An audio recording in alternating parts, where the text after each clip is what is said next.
la más importante son las membranopatías, pues la esferocitosis hereditaria es una de las más frecuentes dentro de, dentro de este tipo de enfermedades. Habíamos hablado algo de la estructura del eritrocito, de algunas particularidades que tiene, para recordar sobre todo la forma, ¿no? Que es un disco y al alterarse la membrana cambia de forma. Puede cambiar hacia un esferocito, puede cambiar hacia un eliptocito, hacia un estomatocito. Entonces, ahí habíamos revisado algo sobre la estructura básica de la membrana, del eritrocito, ¿no? Tiene una membrana que está constituida por lípidos y proteínas y glucoforinas, ¿no?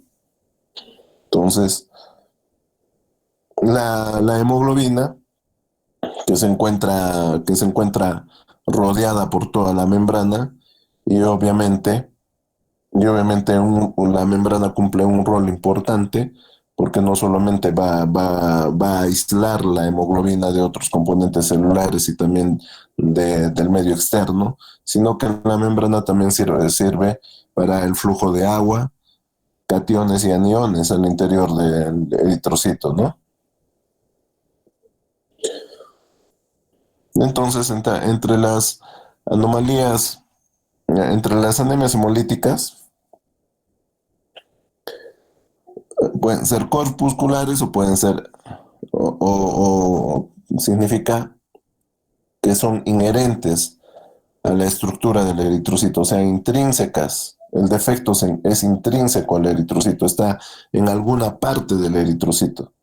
Y dentro de estas pueden ser congénitas y pueden ser adquiridas, ¿no? Dentro de las congénitas habíamos visto la alteración de la membrana eritrocitaria, las alteraciones enzimáticas en el metabolismo eritrocitario. Dentro de las alteraciones de la membrana eritrocitaria, de largo la esferocitosis hereditaria es la más frecuente. Y dentro de las alteraciones enzimáticas del metabolismo eritrocitario, la más frecuente es la deficiencia de la glucosa 6-fosfato deshidrogenasa. Cada una de estas enfermedades tiene un mecanismo, un lugar donde se realiza la hemólisis.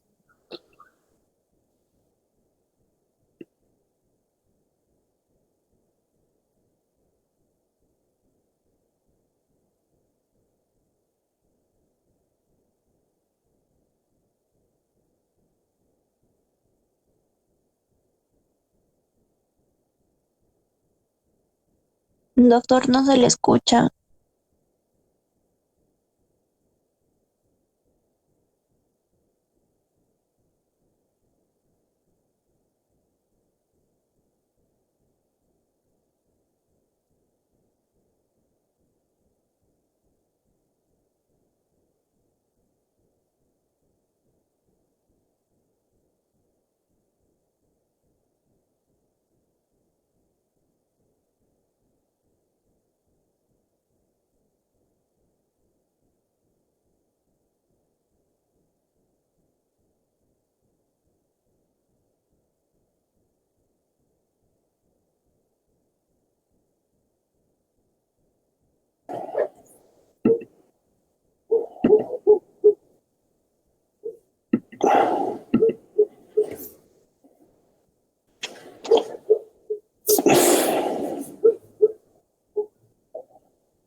¿Se ve, chicos?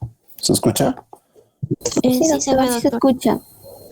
Entonces, lo que tienen que recordar es estos mecanismos, donde se realiza el proceso de destrucción de los glóbulos rojos.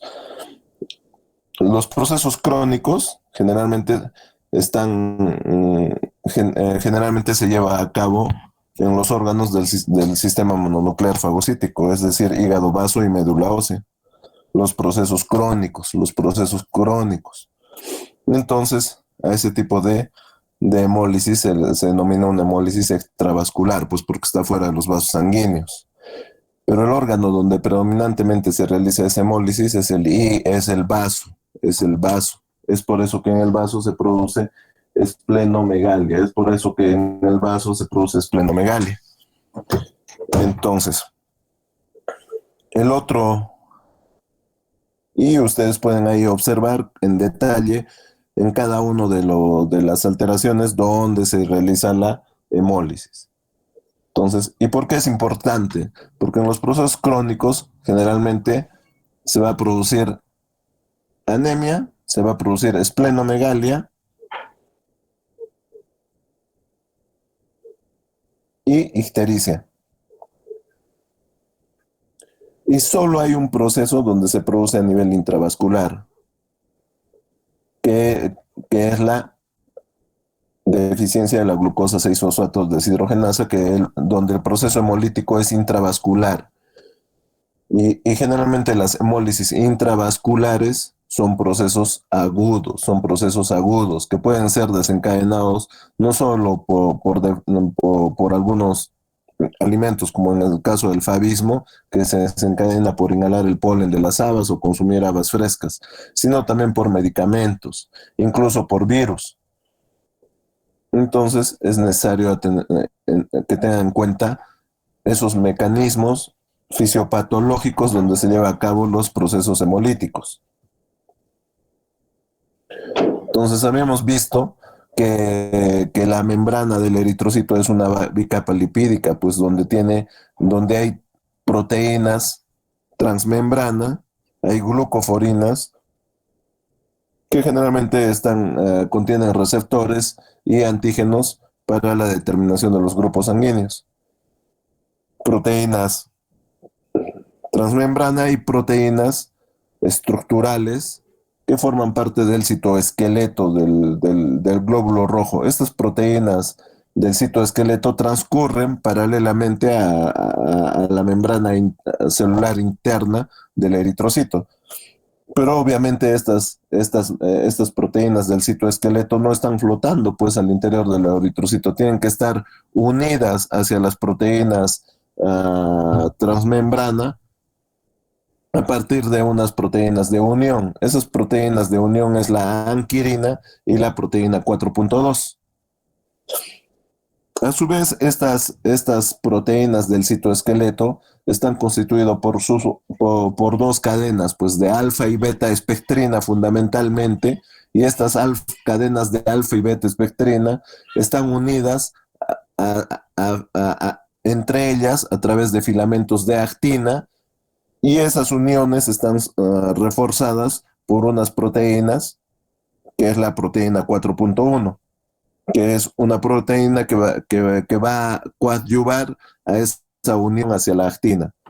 Entonces todo esto hace que el glóbulo rojo tenga ciertas propiedades, esas propiedades de flexibilidad, esa propiedad de deformación. ¿Por qué? Porque ustedes saben que los glóbulos rojos tienen que discurrir a través de la microcirculación, de la microvasculatura. Entonces, y esa microvasculatura es mucho más fina a nivel del vaso, pues. Entonces, si hay una alteración genética que impide una síntesis proteica adecuada, lo que va a suceder, obviamente, es que voy a tener un eritrocito cuya forma está alterada y esa forma alterada hace que pierda esas propiedades pues, de flexibilidad, de deformación y pueda ser destruido rápidamente y pueda destruirse fácilmente al pasar por esos pequeños vasos sanguíneos.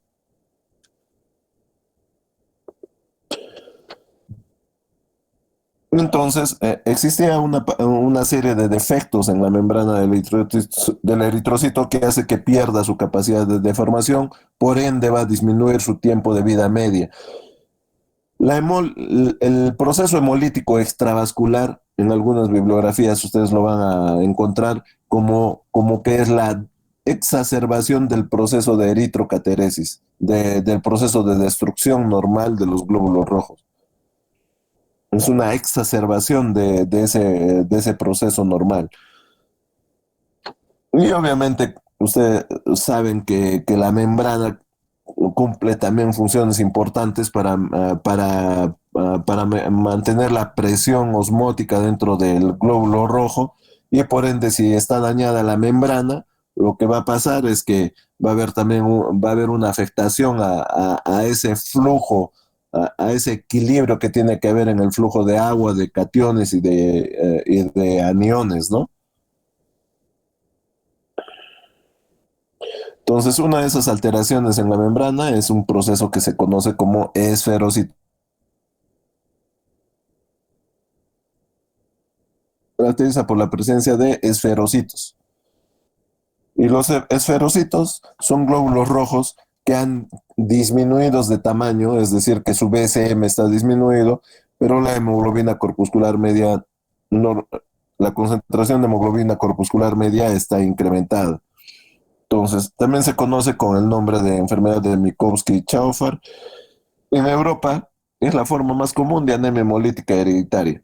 Es la forma más común. De 0,5 a 1,5% de todos los españoles, por ejemplo, tienen esferocitosis hereditaria.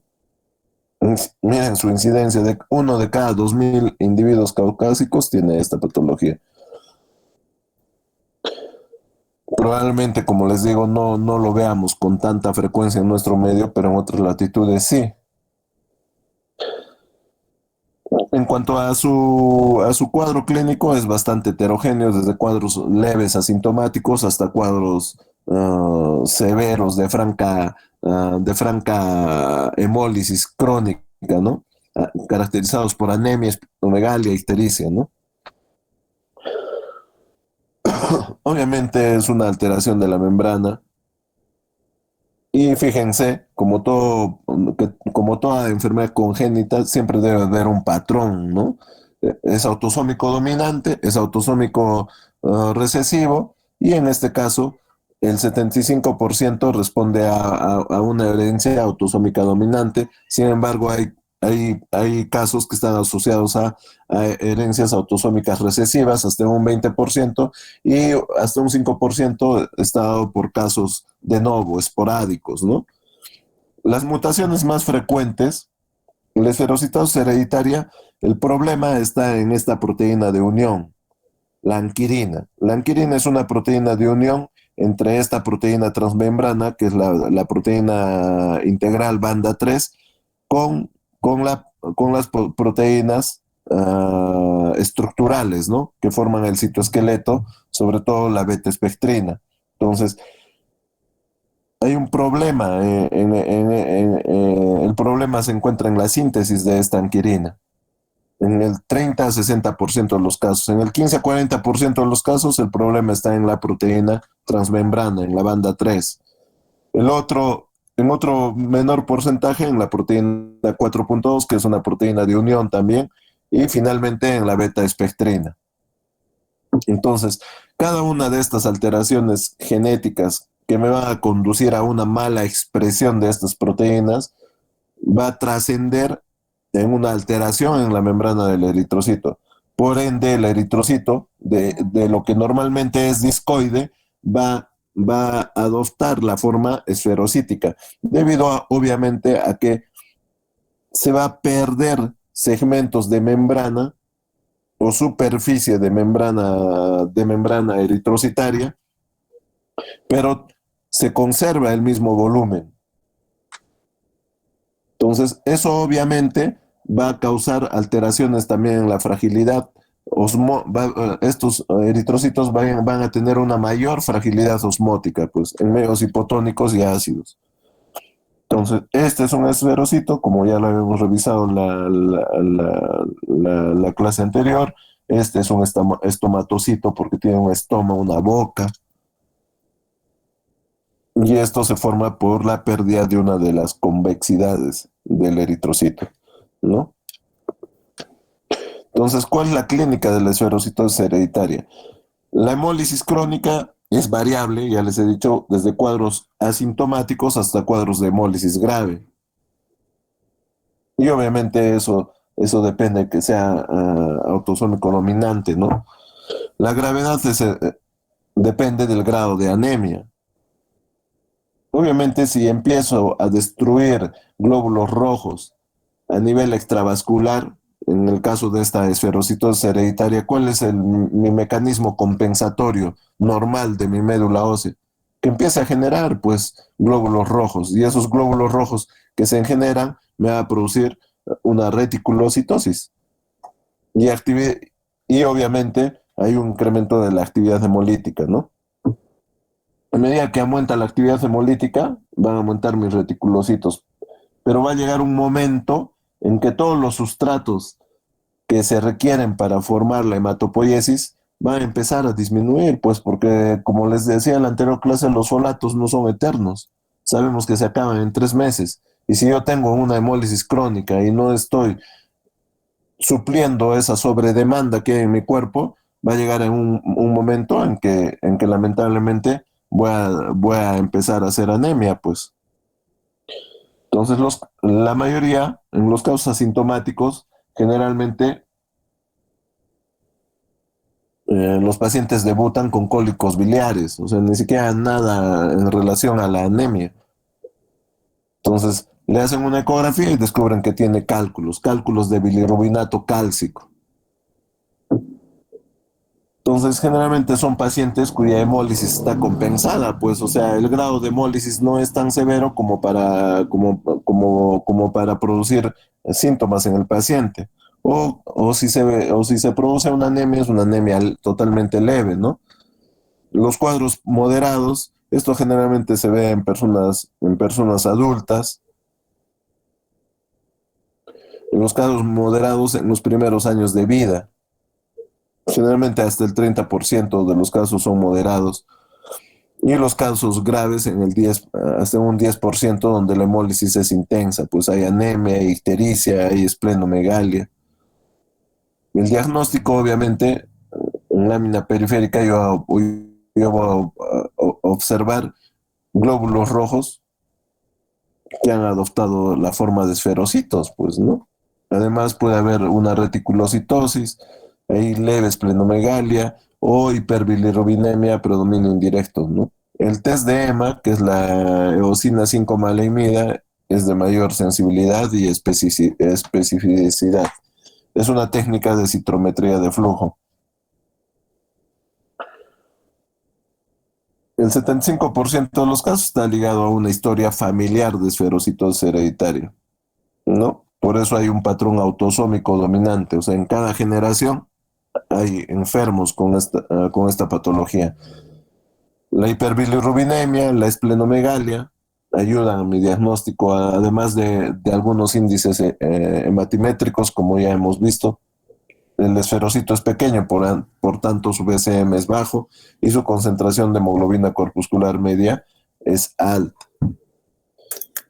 Hay un aumento de reticulocitos, el CUMS directo es negativo, claro que tiene que ser negativo, si fuera positivo, y es el diagnóstico diferencial con las anemias hemolíticas autoinmunes. La prueba de fragilidad osmótica en este caso está incrementada. ¿Por qué? Porque se lisan fácilmente los glóbulos rojos. Se puede hacer electroforesis de las proteínas de la membrana para determinar qué proteína está alterada, así como estudios mutacionales de los genes que sintetizan pues estas proteínas. El tratamiento, sobre todo en estas formas graves, donde cursan con anemia y son pacientes generalmente que tenemos que politransfundir, y para evitar esas politransfusiones, es que nosotros realizamos la esplenectomía. ¿Por qué? Porque donde mayormente se destruyen los esferocitos. Se están destruyendo en el vaso. Entonces, retiramos el vaso y ya cesa los cuadros hemolíticos.